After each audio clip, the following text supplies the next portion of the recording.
Together, growing in faith, changing communities.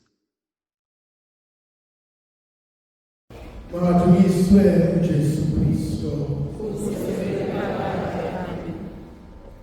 Sinasabifisa sibuke Evangelii likaLukas chapter 11 verse 1 to 13. Kwathi uJesu esendaweni ethile ekhuleka. Wathi meqeda ukukhuleka omunye wabafundi bakhe eya kuyena ethi Nkosi, ake sifundise nathi ukukhuleka njengoba Johannisi efundise abafundi bakhe. Kunento engifisa ukuyibuka, ukubaluleka kokukhuleka. Kodwa ngibuka lensizwa eyaJesu ngoba isimbonile ukukhuleka. Kumina kuvuka lesimanga esibonwe lensizwa mandedane yathi ngiyamhlonipha uNkulunkulu okukhuleka kuyena. Ngiyambabaza uNkulunkulu oxhumana naye. Lithi izwi likaNkulunkulu ngenye imini kwakunamadoda amathathu, kwakunomthetho othi uma khala insimbi bonke abantu bazophuma bayokhuleka phambi kwalomfanekiso. Kodwa kwakhona amadoda amathathu anqabayo athi thina sikwazi ukuyokhuleka phambi kwalomfanekiso. Kodwa bona abengena emagumbini awo maqondane abheke ngaseJerusalema ebesebiza uNkulunkulu abamaziyo.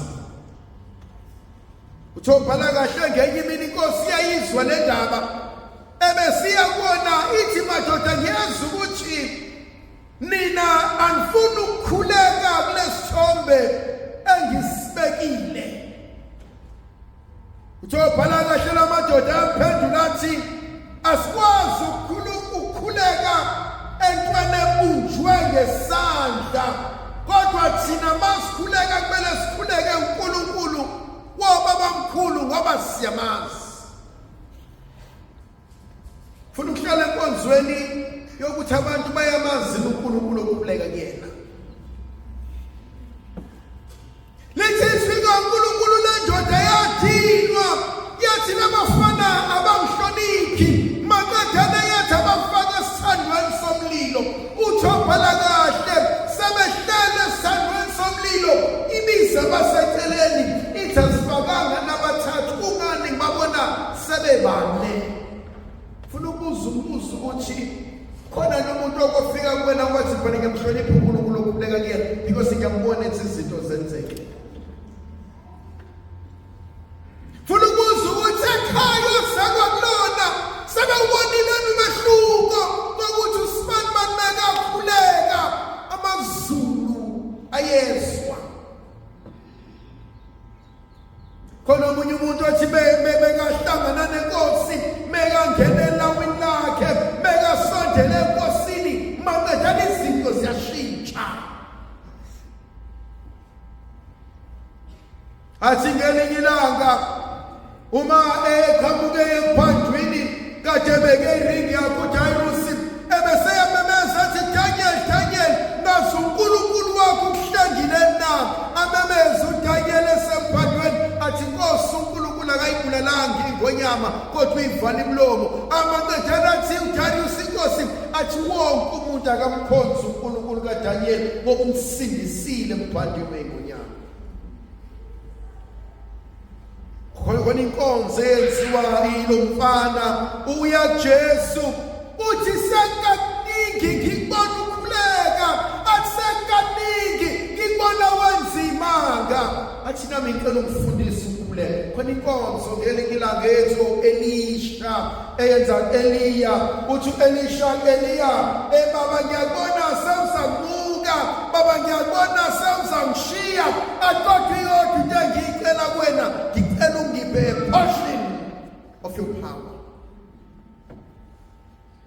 khona nabantu abakwazi ukuza kuthini athi ngiyibonile le ntombazane ikhuleke engizalayo athi ngisibonile isakwazi sikhuleka maqedane zenzeka izinto sike sambona ekhuleka ekhaya bangasebenza basebenza sababona bekhuleka besemnyango bezosihlasela kodwa baze bangena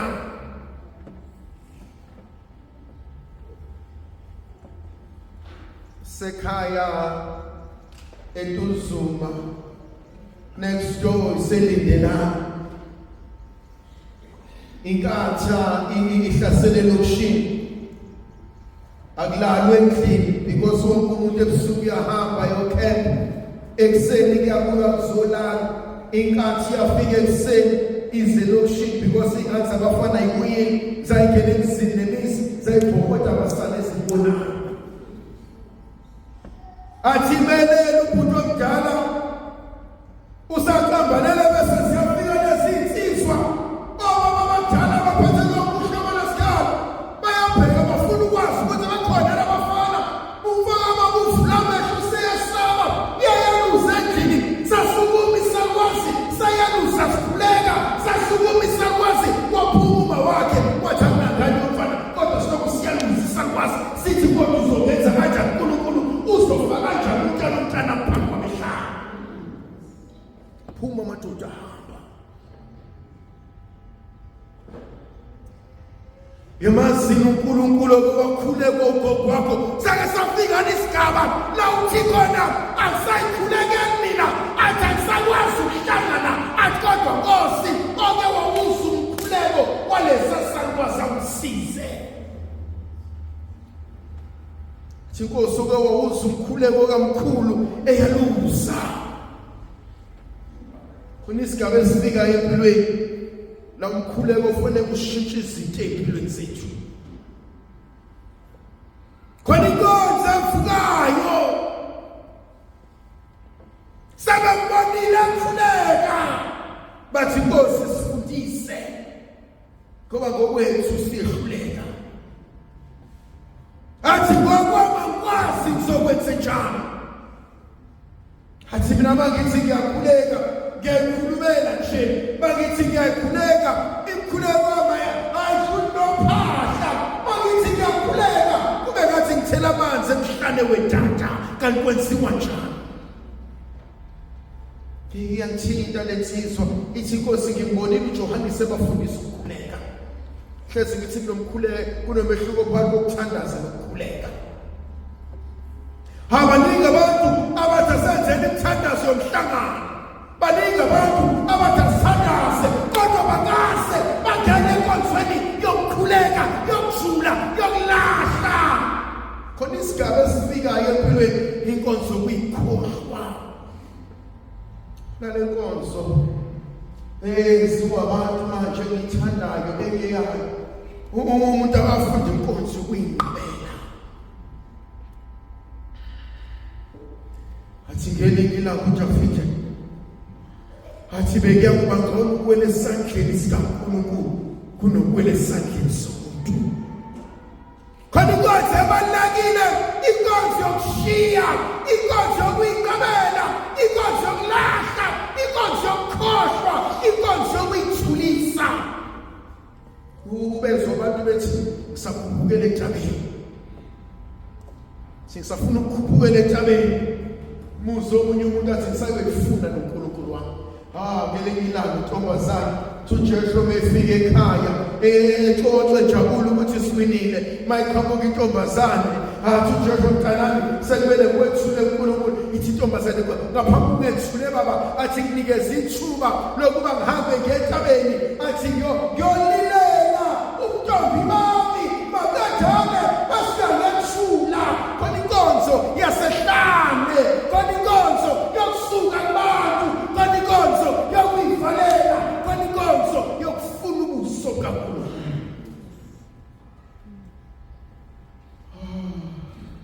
awuyithole leyo nkonzo usatsamele embhedeni awuyithole leyo nkonzo usaxoxa nabantu efonini awuyithole leyo nkonzo masacinele empilweni yakho awuyithole leyo nkonzo mawusangungwe abantu inkonzo kumele uyiphumele ngaphandle kumele ukhuphukele entabeni athi obhala kahle athi bengiyakufuna uThixo athi obhala kahle wena ususindile balenda athi obhala kahle abakhuphukele entabeni maqedane ngizabafumana bekhona khona inkonzo yokusuka esixukwini.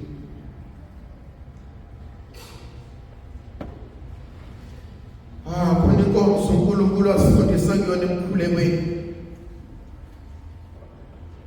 Ekusifundiseni kwakhe enkonzweni yomkhuleko inkonzo yokuzahlukanisela yena. Khona izinto esazenza sisebancane sazenza sisilungela khona izinto esasiyithola ngobusa ngoba babesijabukela kodwa khona inkonzo esiphokayo ukuthi konke sisenzele thina uqobo lwethu. Angithinta le nkonzo uNkulunkulu ngoba inkonzo esiphokayo ukuthi uNkulunkulu ahlale nathi. Azohlala nathi emabibini ethu, azohlala nathi ekugoleni wethu, azohlala nathi ezifundweni zethu. Akunowesifazane athi obhala kahle bambapha uqotsheni. Ngiyabona bayamhudula umama bayomlahla enkosini kodwa uwodwa umkhuleko athi uJesu nomunje kodwa akulahla macala. Kukhona inkonzo ekumele ngiyinikeze yona yokuhlala enkosini ngithi Nkosi ngokwami ngiyahluleka.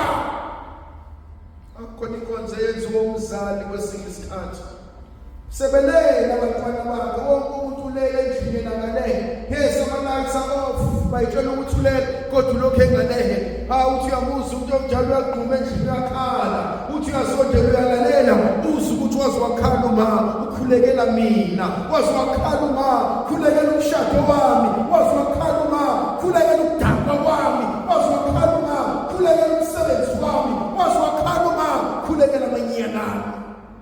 Muzi umuntu omdala ethi Nkosi shaya mina ungashaya mntana. Khona inkonzo eyenziwa uNkulunkulu. Okwambona umuntu oshonelwa ingane emgaqweni agijima emgaqweni ayifice ingane yakhe ilele phansi emgaqweni yobhigazi ayithathe ingane yakhe ayigone. Wonke umuntu uyamtshela ukuthi masibani useshonile athi ngiyazi useshonile kodwa usabutana. Khona inkonzo ukugonwa uNkulunkulu. Abantu bangakulahla. Abantu bangakhuluma badele ngawe. Abantu bangahlala bakhulume konke ngawe. Kodwa ukhona noma sewuphethe kangakanani ozokubona. Athi ngiyamazi. Athi ungumhleki wami. Khona indoda azosekhulunyiwe ngawe ebesiyalalela kuphinde kukhulunywe ngawe ithi angikwazi konke athi lokunye ngiyakushongo kodwa akwenzile ngiyakwazi kodwa ngikuthande njalo. Mhlawumbe lamadoda athi Nkosi sifundisa ukukhuleka.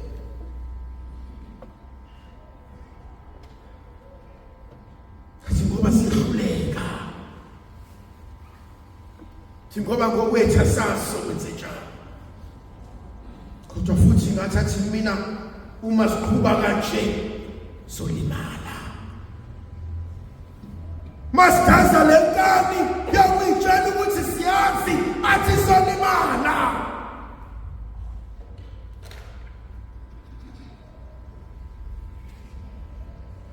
Ningi abantu abangayazi inkonzo yokukhuleka kodwa bayasonta.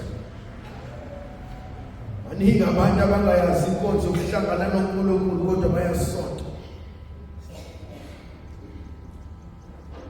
Inkonzo yokukhuleka bekumele kube inkonzo esishintshayo.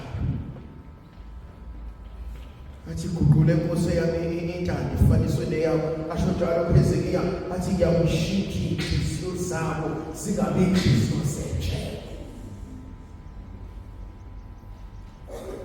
Ayithando zami siyithathile inkonzo kaNkulunkulu sayixoxa ngodaba wena wabona ingulube ixoxa udaka. Yazi kwesinye isikhathi abantu abahlala nathi ngeke baye uNkulunkulu because thina sibahlulile futhi sihlulekile ukuhamba ngokugcwele phambi kwakhe. bezwe abantwana bethu osibanibani mabesenze nje nithi sikholwe kanjani, nibezwe abantu ehlala nabo osibanibani mabesenje nithi thina sikholwe kanjani. Uma abantu abagqoka imihlangano besenze nje thina singakagqoka sibe njani? Abesiswele inkonzo. Yazi uJesu uyangishaya umntaka Maria ngoba akakhuleki ngephimbo nje, akakhuleki ngomlomo nje, kodwa ukhuleka ngoqobo lwakhe.